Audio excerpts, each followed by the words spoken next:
Imagine this. You're sitting in a classroom at one of the top learning programs in the country.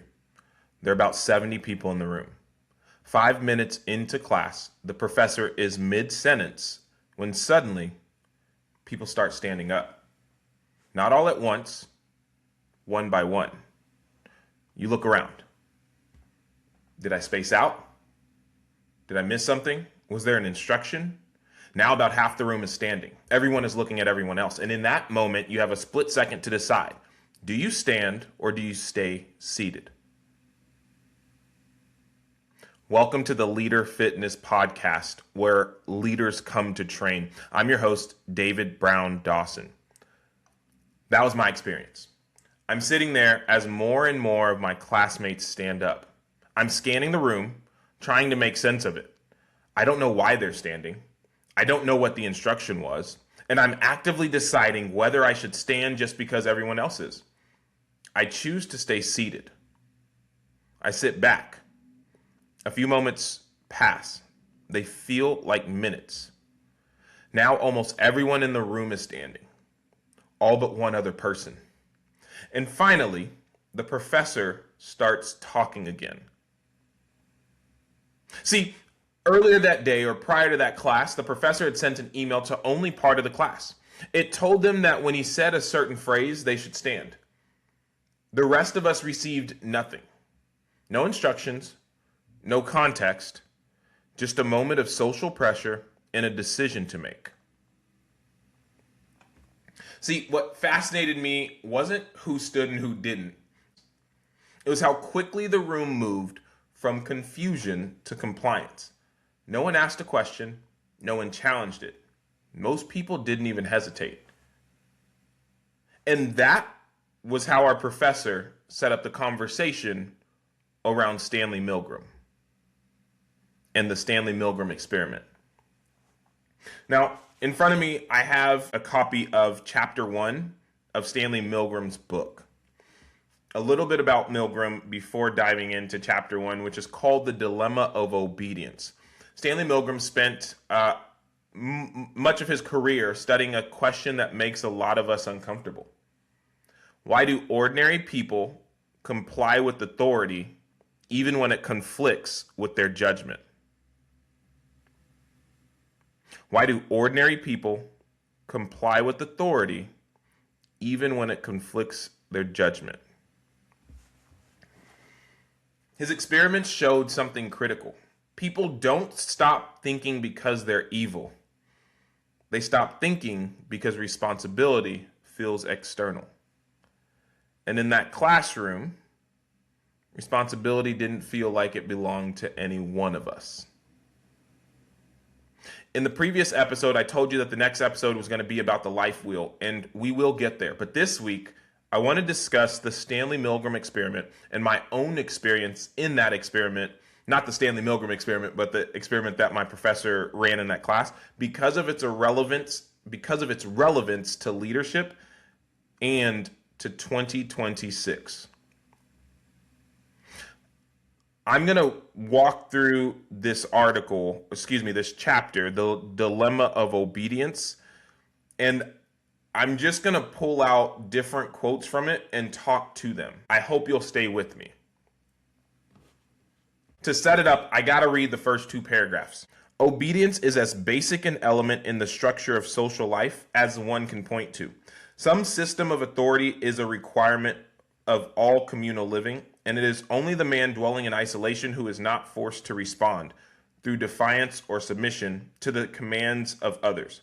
Obedience as a determinant of behavior is of particular relevance to our time. It has been reliably established that from 1933 to 1945, millions of innocent people were systematically slaughtered on command. Gas chambers were built, death camps were guarded, daily quotas of corpses were produced with the same efficiency as the manufacture of appliances.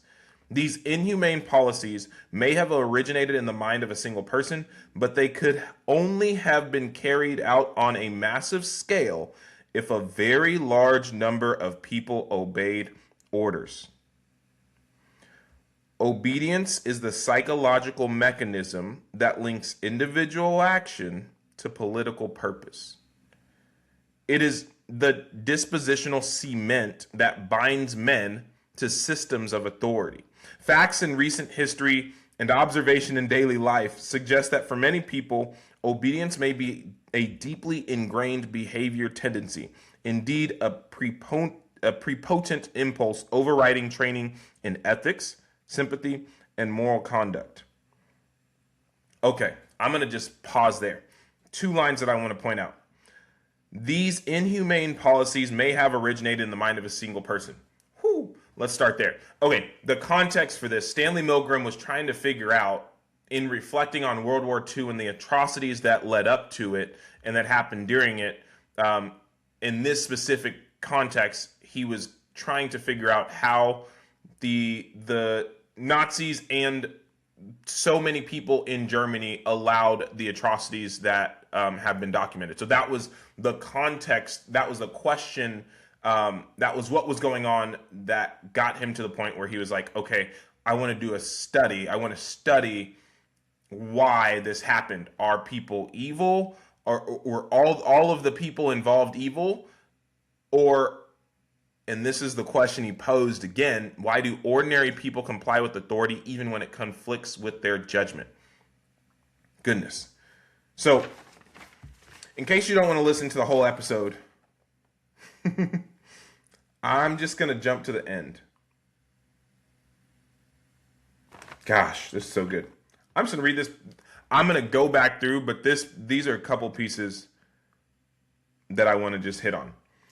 Tyrannies are perpetuated by diffident men who do not possess the courage to act out their beliefs. Tyrannies are perpetuated by diffident men who do not possess the courage to act out their beliefs. All right, let's look up the word diffident because I want to make sure that y'all have the same understanding that I do. So I'm going to give you the dictionary definition. Whew, goodness.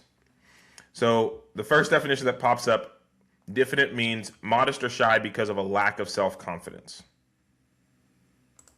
That's so we'll click into Merriam-Webster. Hesitant in acting or speaking through lack of self-confidence. Man. All right, so let me read that again. It says, tyrannies are perpetuated by diffident men who do not possess the courage to act out their beliefs. So, tyrannies are perpetuated by hesitant men who lack self-confidence and who do not possess the courage to act out their beliefs. This is the Leader Fitness Podcast where leaders come to train, and this is the first part. Leadership is intentional. Now, you can have influence, and that be intentional or unintentional, but leadership, being a leader, choosing to lead, there's a conscious choice to take on the influence that comes with being a leader and the responsibility that comes with being a leader.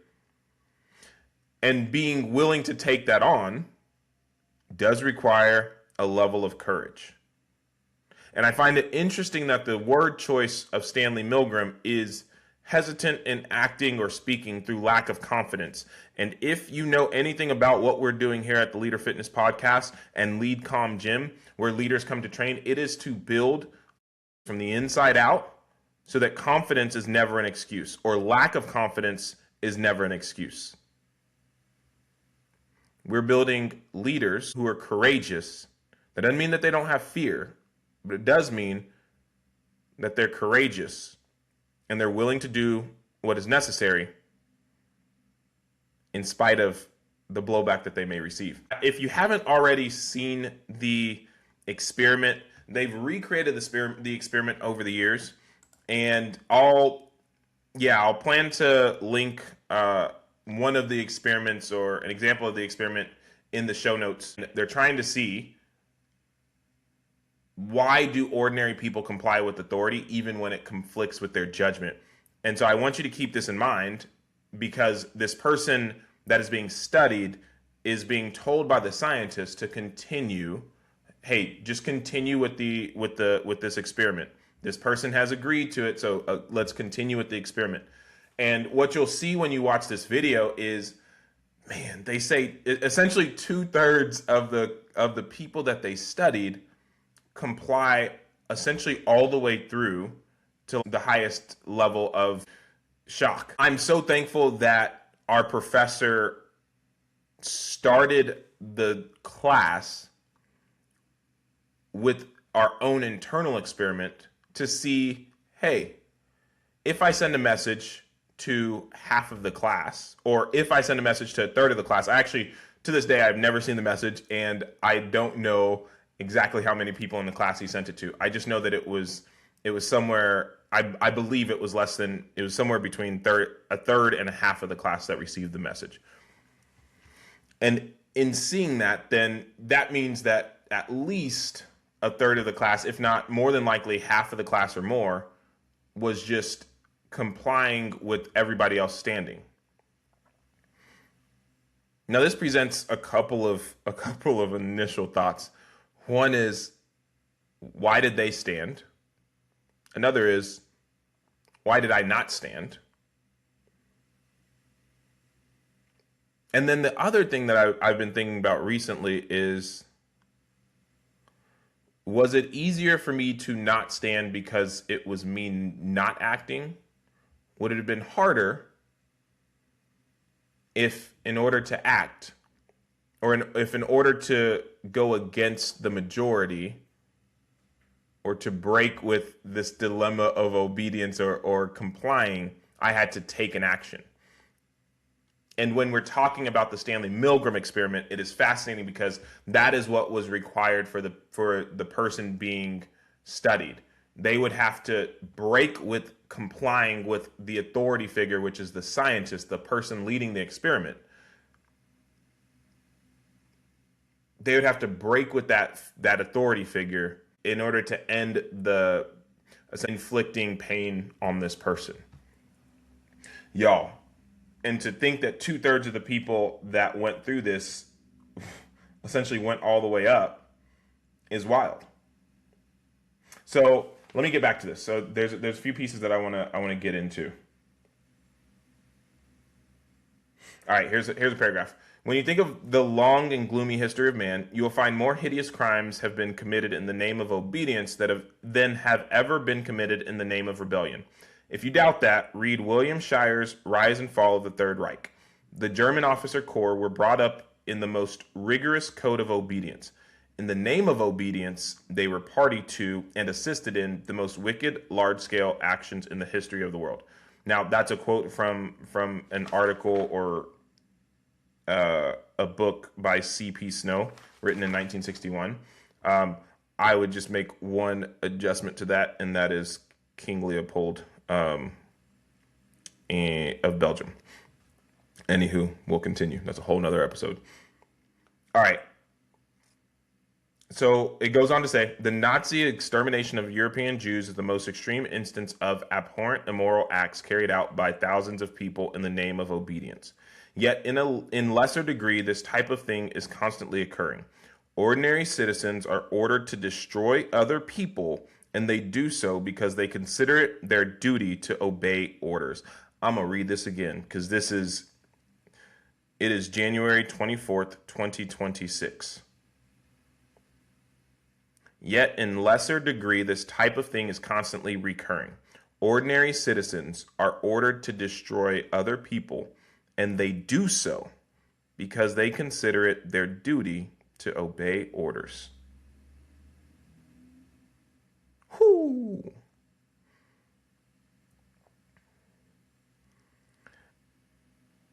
This idea, actually, I'll read this. This is important. So just so that you get it straight from Stanley Milgram, it says, in order to take a close look at the act of obeying, I set up a simple experiment at Yale University.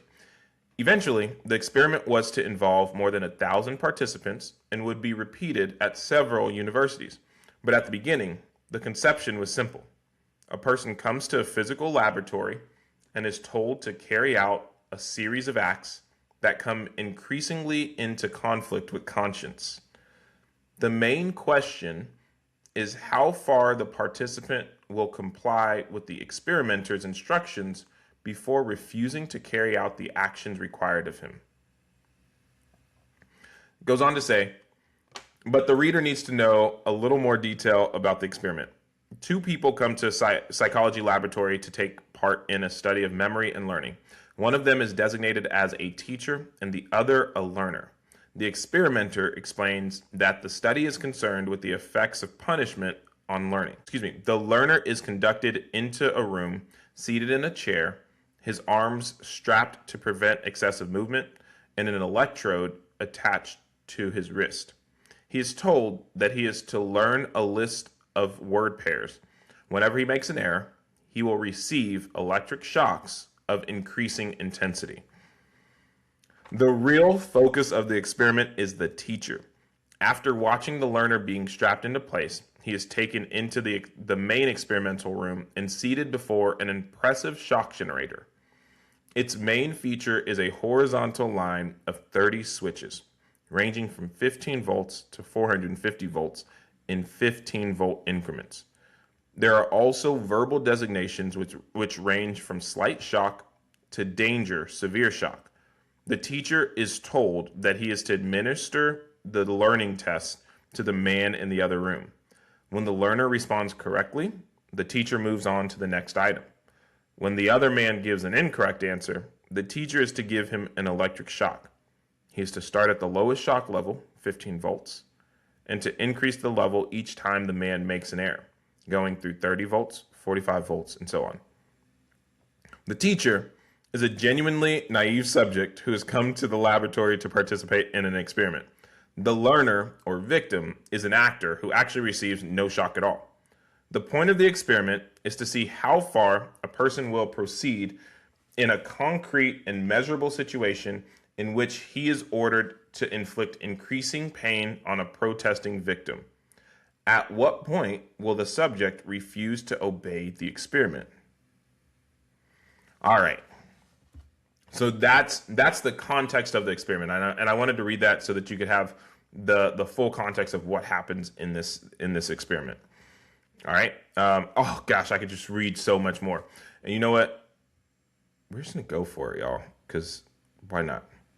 I really do recommend you reading this chapter at least. It's called The Dilemma of Obedience. But if we can find a PDF or a link, then we'll share it in the show notes as well. All right. I'm just going to read these next two I'm not going to read the whole thing, I promise, but there's so much goodness in this. Conflict arises when the man receiving the shock begins to indicate that he is experiencing discomfort. At 75 volts, the learner grunts. At 120 volts, he complains verbally. At 150, he demands to be released from the experiment.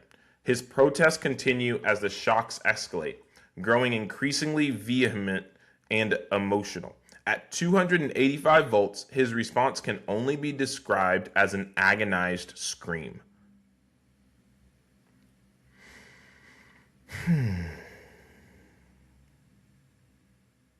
Observers of the experiment agree that its gripping quality is somewhat obscured in print. This is the next paragraph, and this is why I highly recommend you watch a video, and we'll find one for you to watch. For the subject, so I'll start that paragraph over. Observers of the experiment agree that its gripping quality is somewhat obscured in print. For the subject, the situation is not a game. Conflict is intense and obvious. On one hand, the manifest suffering of the learner presses him to quit. On the other, the experimenter, a legitimate authority to whom the subject feels some commitment, enjoins him to continue. Each time the subject hesitates to administer shock, the experimenter orders him to continue. Here's a key. To extricate himself from the situation, the subject must make a clear break with authority. The aim of this investigation was to find when and how people would defy authority in the face of a clear moral imperative. Whoo! I'm telling you. Okay, so I wanted to read that because that is the crux of it. In order to break from this compliance, or in order to get out of the situation, the subject essentially has to make a clear break with authority. And so the experiment was trying to figure out how that would happen and when. There are of course enormous differences between carrying out the orders of a commanding officer during times of war and carrying out the orders of an experimenter. Yet the essence of certain relationships remain.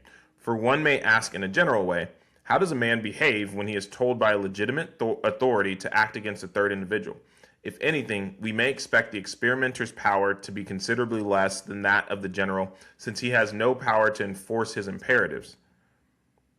And participation in a psychological experiment scarcely evokes the sense of urgency and dedication engendered by participation in a war. Despite these limitations, I thought it worthwhile to start careful observation of obedience even in this modest situation, in the hope that it would stimulate insights and yield general propositions applicable to a variety of circumstances. Oh my goodness. He goes on to say, what is surprising is how far ordinary individuals will go in complying with the experimenter's instructions. Man, the author is stating kind of the obvious. Like, obviously there's a difference between being in this controlled experiment environment and being in war or being an agent of the government. But he still thinks it's worthwhile to start with careful observations of obedience, even in this modest situation. Goes on to say, it is the extreme willingness of adults to go to almost any lengths on the command of an authority that constitutes the chief finding of the study and the fact that most urgently demands explanation. It is the extreme willingness of adults to go to almost any lengths on the command of an authority that constitutes the chief finding of the study and the fact most urgently demanding explanation. A commonly offered explanation is that those who shocked the victim at the most severe levels were monsters, the sadistic fringe of society. But if one considers that almost 2/3 of the participants fall into the category of obedient subjects, and that they represented ordinary people drawn from working, managerial, and professional classes, the argument becomes very shaky.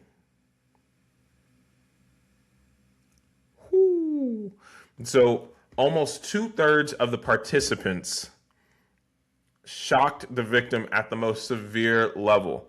And I think it's easy. This is where I want to go with this. It's easy in this experiment to say, or even looking back, it may be easy to say, hey, in 1920s Germany, or when the Nazis were in power, they were just all bad people. Like, they were all evil, they were all sadistic, they were all hate-filled. I think that's actually the easy route to take. In my view, the more compelling perspective, and the one that does need, that does demand urgent explanation, is this idea that they weren't sadistic, evil, hate-filled. That they were obedient, compliant. And the reason we're talking about this is because this is the Leader Fitness podcast. This is about leadership. This is about being a conscious leader who communicates authentically from a place of empathy and resilience with the spirit of stewardship. So whether you are in a boardroom, whether you're leading for-profits, nonprofits, and government, it is critical that you think critically. The heart of this episode is we can abdicate our roles as leaders, and in doing so, not take responsibility or not feel responsible for the harm that is coming to others, even our own neighbors. even our fellow citizens. We can choose that route, or we can choose to think critically and take responsibility.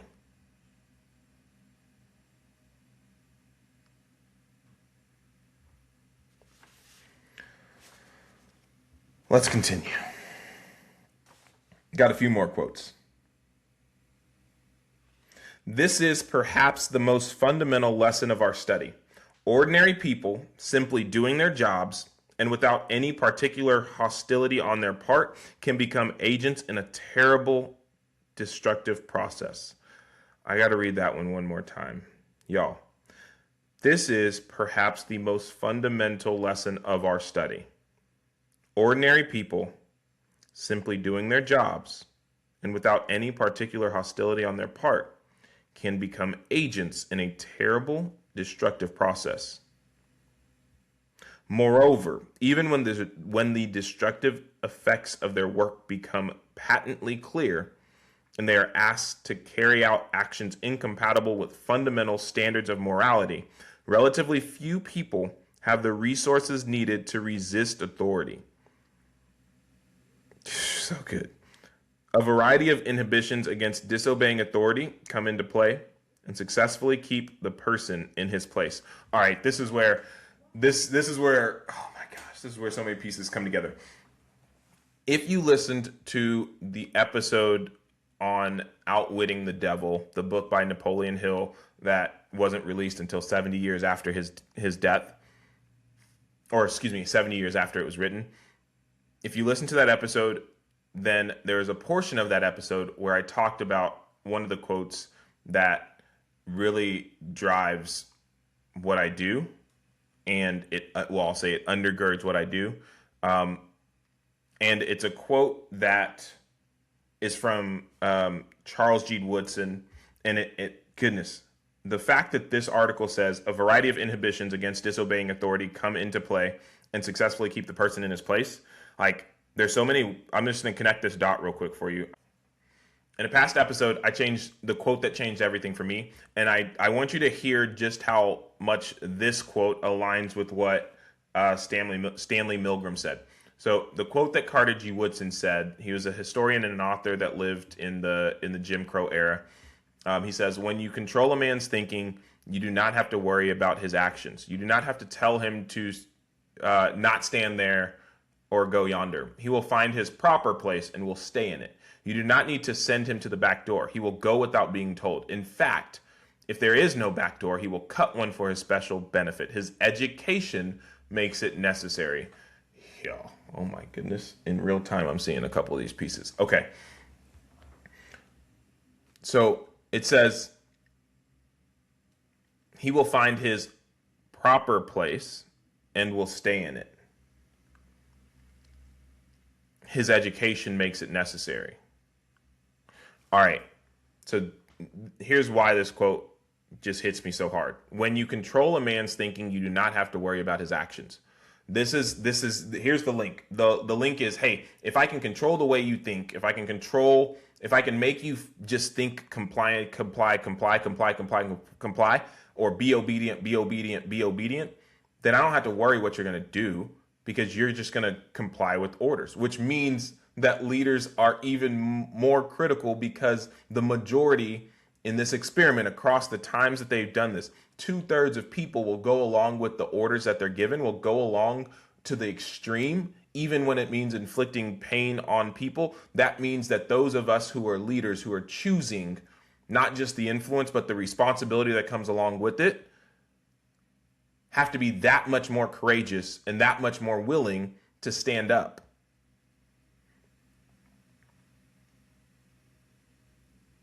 So when Carter G. Woodson says this, when you control a man's thinking, you do not have to worry about his actions. His education makes it necessary. The way I sat with that quote for so long, and the way I had to flip it and redeem it, and it is what undergirds a lot of the work. It undergirds the ideas in enduring urgency. It undergirds the work that I'm doing with LeadCom Gym. It undergirds this Leader Fitness podcast. It undergirds the work that I'm doing outside of those things in other ventures. I flipped it. When you liberate a person's thinking, you do not have to worry about his actions. You do not have to tell him to build this, read that, protect this, heal that. He will make his proper place and will grow in it. His education and liberation make it inevitable.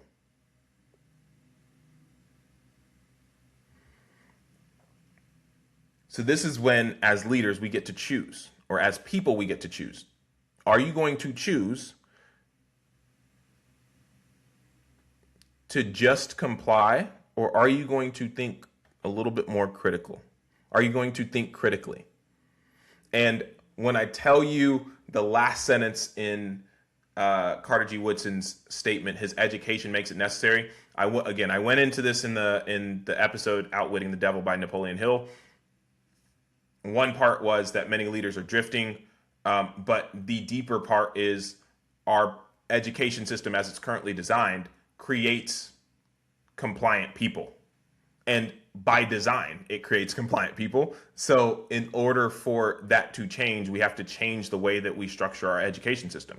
It is designed to create factory workers in an age now that no longer creating factory workers is no longer beneficial to, well, let me be real. It's no longer beneficial to the individual because we are not living in a society that factory work leads to being able to take care of your family or being able to take care of yourself as an individual. The public education system as it's currently designed has been around for the last 100 years, 110 years. The end of Carter G. Woodson's quote says his education makes it necessary. I would offer that as leaders, your job is to create the psychological safety that frees people to be themselves, to bring their gifts to the table, and to grow into their full potential. I'll say that again. As leaders, our job is to create the psychological safety that frees people to be themselves, to bring their gifts to the table, and to grow into their full potential.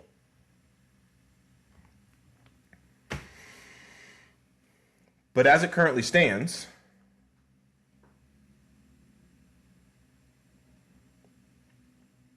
we have a nation where the majority of us comply. I would say comply out of comfort. I'd say comply out of ease.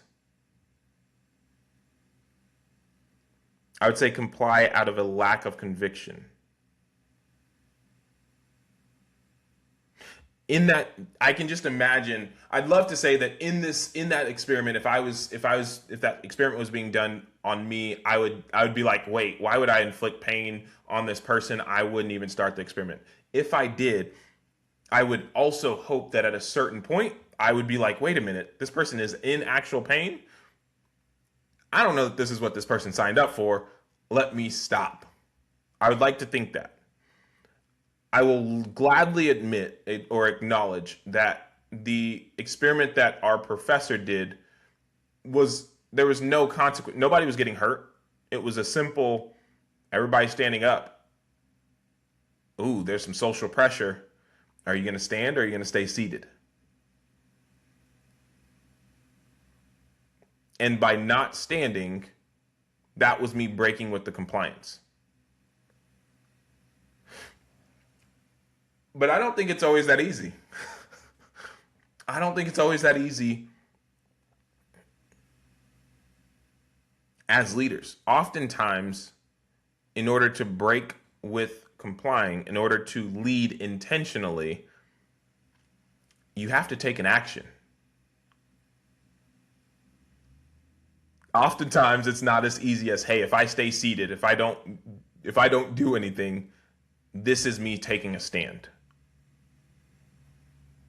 And this is why I think this is so important, because in addition to the social pressure,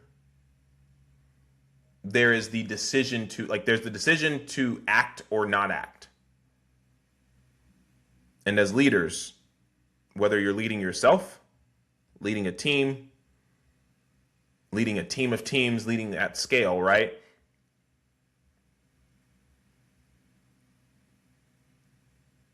You get the opportunity to be responsible for your actions. I gotta read a few more pieces from this because there's some key pieces that I haven't hit yet. Cool. All right.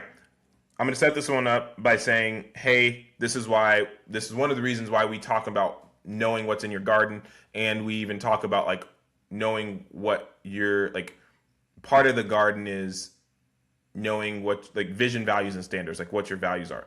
And here's why I bring this up. If people are asked to render a moral judgment on what constitutes appropriate behavior in this situation, again, talking about this experiment, they unfailingly see disobedience as proper. What? They unfailingly see disobedience as proper. So interesting. But values are not the only forces at work in an actual ongoing situation. They are but one narrow band of causes in the total spectrum of forces impinging on a person. Many people were unable to realize their values in action and found themselves continuing in the experiment even though they disagreed with what they were doing. Many people were unable to realize their values in action and found themselves continuing in the experiment even though they disagreed with what they were doing.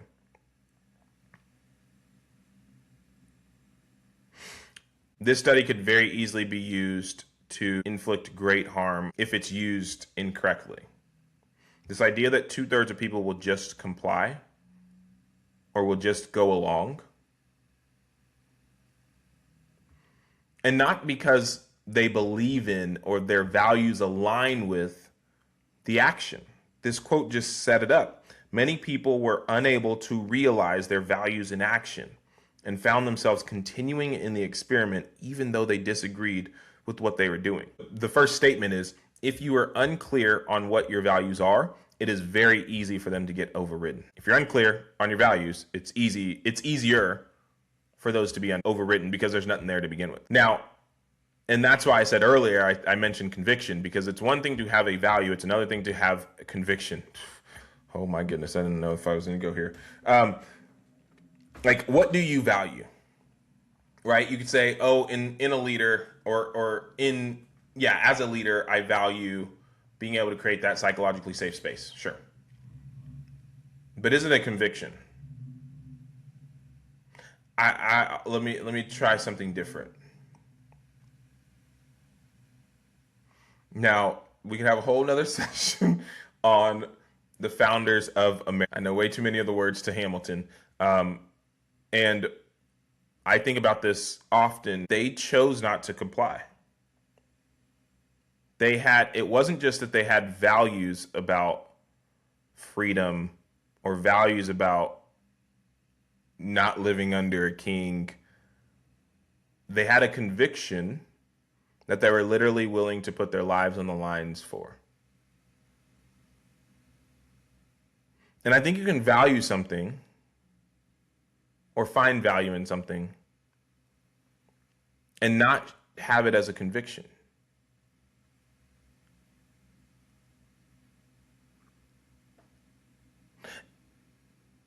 And maybe values don't get clarified as convictions until tested.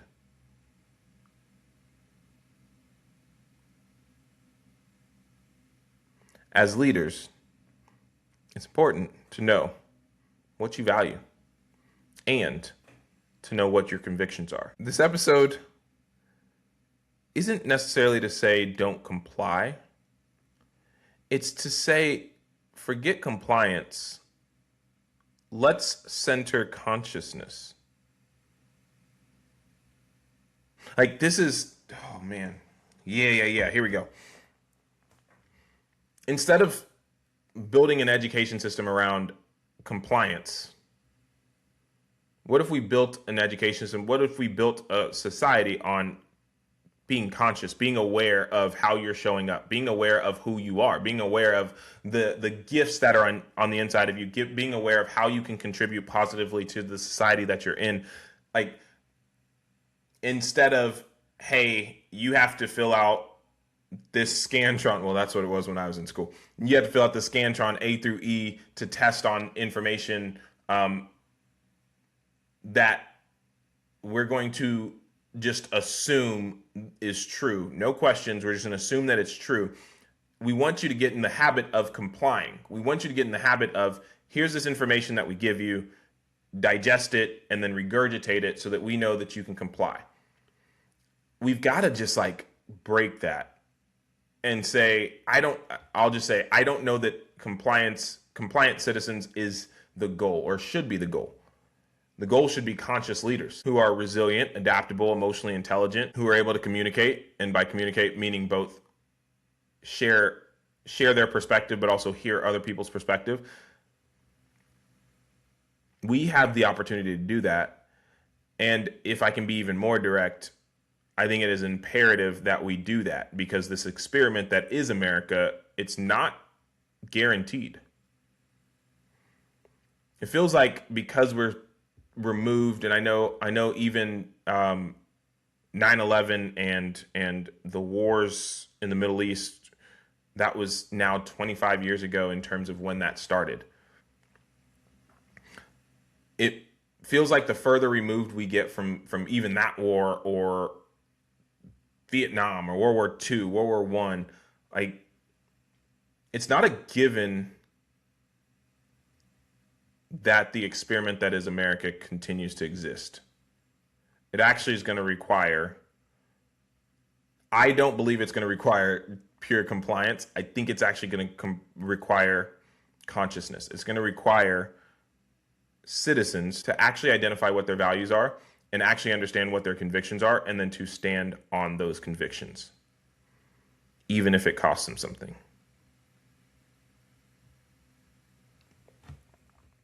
Otherwise, we're going to walk ourselves into this situation that Stanley Milgram was trying to understand, which is, how can a whole bunch of people, ordinary citizens, not evil, sadistic, hateful people, but just ordinary citizens, stand by as so much atrocity happens?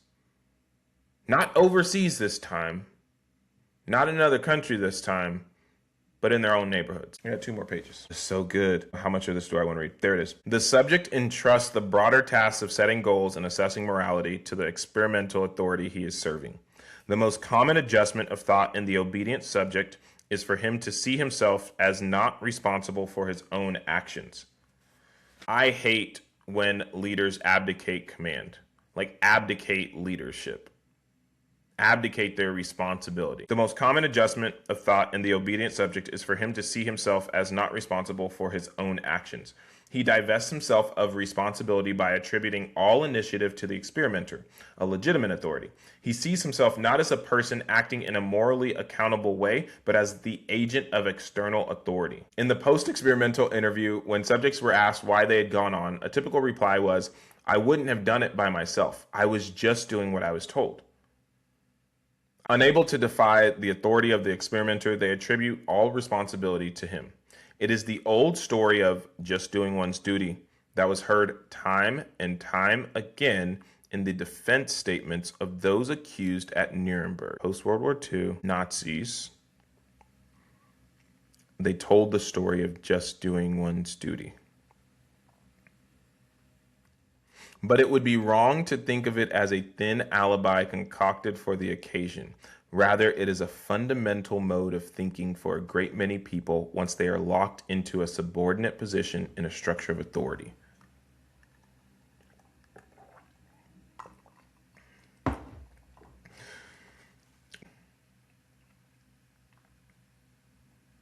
The disappearance of a sense of responsibility is the most far-reaching consequence of submission to authority. Yeah, I've been thinking about this so much. A lot of people want the influence, but not the corresponding responsibility that comes with being a leader. There's some people who say, yeah, if you had to boil leadership down to one word, what's that word? And a lot of people would say, oh, it's influence. And there are quotes that stand by that, or that align with that. I do think that part of being a leader is influence. There's another part that's also, and maybe this is wishful thinking, or maybe this is the leaders that I admire, but there's a sense of responsibility. If you're still with me, this is awesome. I'm going to read this quote. Some people treat systems of human origin as if they existed above and beyond any human agent, beyond the control of whim or human feeling. The human element behind agencies and institutions is denied. Thus, when the experimenter says, the experiment requires that you continue, the subject feels this to be an imperative that goes beyond any merely human command. He does not ask the seemingly obvious question, whose experiment? Why should the designer be served while the victim suffers? The wishes of a man, the designer of the experiment, have become part of a schema which exerts on the subject's mind a force that transcends the personal. It's got to go on. It's got to go on, repeated one subject. He failed to realize that a man like himself wanted it to go on. For him, the human agent had faded from the picture and the experiment had acquired an impersonal momentum of its own. And I wrote, when I was initially taking notes on this, I wrote, this is everything, the Scooby-Doo effect. This idea of like, oh my gosh, the system, oh, this is so crazy. But at the end of the day, it's just a human. Oh, this is a monster. This is scary. And then at the end of the day, it's like, no, these are just humans. These are just, you pull off the mask and you just see that it at the heart of it, it's a human. I remember even when I was in the military, I remember having conversations when somebody would just be like, hey, this is the way it is, or it's always been this way. That people learned that was the quickest way to get me riled up, because I'd be like, well, who said it has to be this way? And why is it this way? And if they couldn't answer that question, then we would go deeper. And so I remember we would just be like, oh, that's what Headquarters Air Force said, or that's what HAF said. Like people would just throw those phrases out, and I'd be like, well, who said? Like, it's one thing if it's codified as law or it's codified into the rules, but if somebody just said it, or if an entity said it, it's a person that's saying it. So let's get to the heart of that. Whew. Some people treat systems of human origin as if they existed above and beyond any human agent, beyond the control of whim or human feeling. And I got to go here finally. There's a few more pieces, but got to go here. At least one essential feature of the situation in Germany was not studied here. Namely, the intense devaluation of the victim prior to action against him. The intense devaluation of the victim prior to action against him. The intense devaluation of the victim prior to action against him. For a decade and more, vehement anti-Jewish propaganda systematically prepared the German population to accept the destruction of the Jews. Step by step, the Jews were excluded from the category of citizen and national, and finally were denied the status of human beings. Systematic devaluation of the victim provides a measure of psychological justification for brutal treatment of the victim, and has been the constant accompaniment of massacres, pogroms, and wars. I think this is a key thing that Stanley Milgram talks about, like that the experiment didn't capture, but he wanted to make it known. The intense devaluation of the victim prior to action taken against him is essential. He goes on to say, in all likelihood, our subjects would have experienced greater ease in shocking the victim had he been convincingly portrayed as a brutal criminal or a pervert. All right. Many of the people studied in the experiment were in some sense against what they did to the learner, and many protested even while they obeyed. But between thoughts, words, and the critical step of between thoughts, words, and the critical step of disobeying a malevolent authority lies another ingredient: the capacity for transforming beliefs and values into action. The capacity for transforming beliefs and values into actions. Now, we could spend so much time, and we'll have a whole separate episode on the idea of thoughts influencing feelings, feelings influencing actions, actions influencing results, and then results being a justification or validation of those thoughts that you originally had. We will have a whole conversation about that, a whole separate episode about that. It says, between thoughts, words, and the critical step of disobeying a malevolent authority lies another ingredient, the capacity for transforming beliefs and values into action. Some subjects were totally convinced of the wrongness of what they were doing, but could not bring themselves to make an open break with authority. Some derived satisfaction from their thoughts and felt that, within themselves at least, they had been on the side of the angels. What they failed to realize is that subjective feelings are largely irrelevant to the moral issue at hand so long as they are not transformed into action. Political control is affected through action.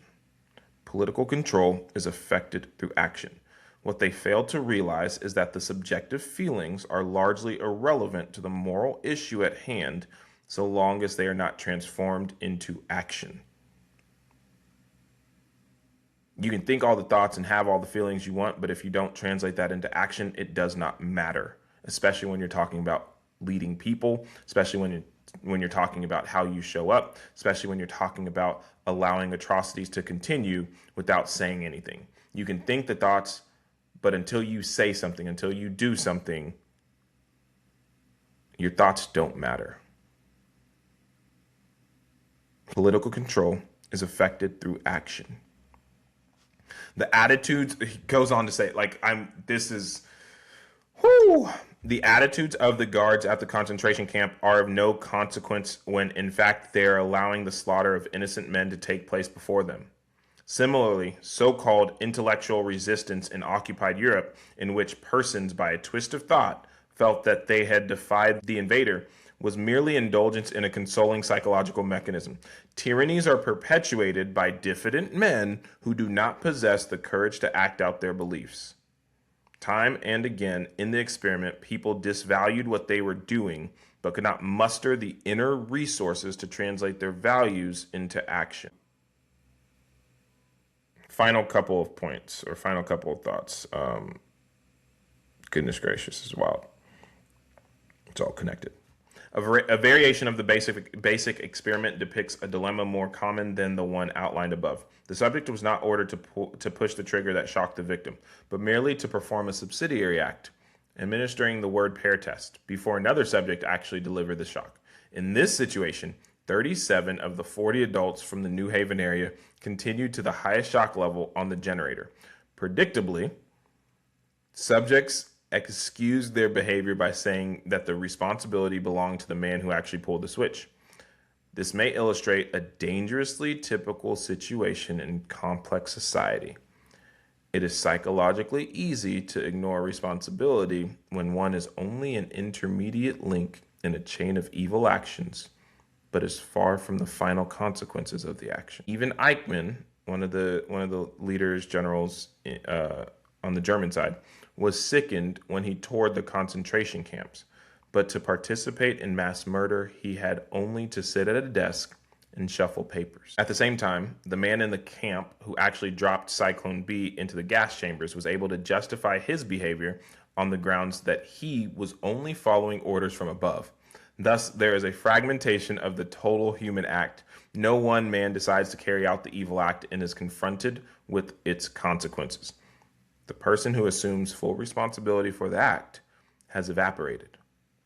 Perhaps this is the most common characteristic of socially organized evil in modern society.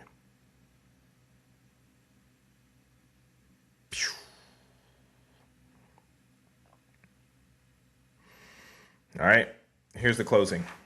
And I'm going to give you his closing, and then I'll do my own closing. The problem of obedience, therefore, is not wholly psychological. The form and shape of society and the way it is developing have much to do with it.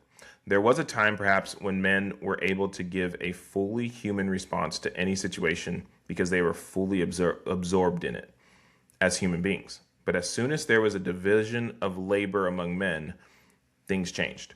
Beyond a certain point, the breaking up of society into people carrying out narrow and very special jobs takes away from the human quality of work and life. A person does not get to see the whole situation, but only a small part of it. and is thus unable to act without some kind of overall direction.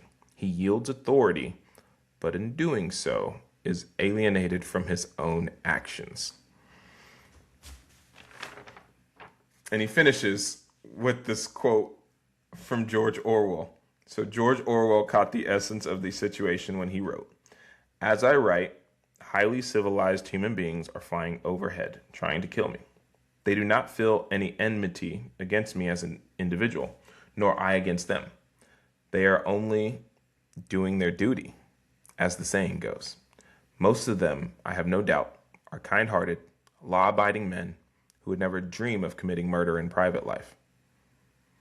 On the other hand, if one of them succeeds in blowing me to pieces with a well-placed bomb, he will never sleep any worse for it." I find it fascinating that Stanley Milgram ends chapter 1, The Dilemma of Obedience, with a quote from George Orwell. Whew. How do we land the plane from this? The focus of this episode is on the Stanley Milgram experiment. I wanted to share the experiment that I experienced during my time in business school because it is uncomfortable. The question that Stanley Milgram is unpacking is, why do ordinary people comply with authority even when it conflicts with their judgment? And I think part of it is how we were trained or how we were educated. And we were educated as a society. This is not an excuse, but we're getting to the root cause. As a society, we're educated to comply. So it doesn't surprise me that we tend to, as a whole, or 2/3 of us, according to the experiment, comply with authority even when it conflicts with our own judgment. So as a leader, what is the tangible thing that you're taking away from this? Get clear on your values. Really get clear on what's in your garden. But I would say get real clear on your values and your convictions. Not just values, but like what are your actual convictions? Like, you can talk about values all you want, but what are your convictions? Because there's a chance that those convictions, those values of yours, get tested in the coming months. Either in your family, in your workplace, or in society.